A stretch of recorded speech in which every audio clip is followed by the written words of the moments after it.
সেই অকণমানে মনত পৰিলে আৰু গতিকে আমি সোৱণশিৰিক যদি পাহৰি যাওঁ আমি চাগে সোণোৱাল কছাৰীসকলে নিজক পাহৰি যোৱা হ'ব। এইটোৱে মোৰ আশা, সদায় সোৱণশিৰিয়ে সোণোৱালসকলক জীয়াই ৰাখক। প্ৰথমতে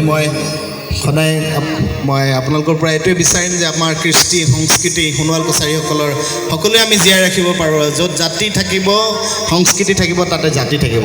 ধন্যবাদ।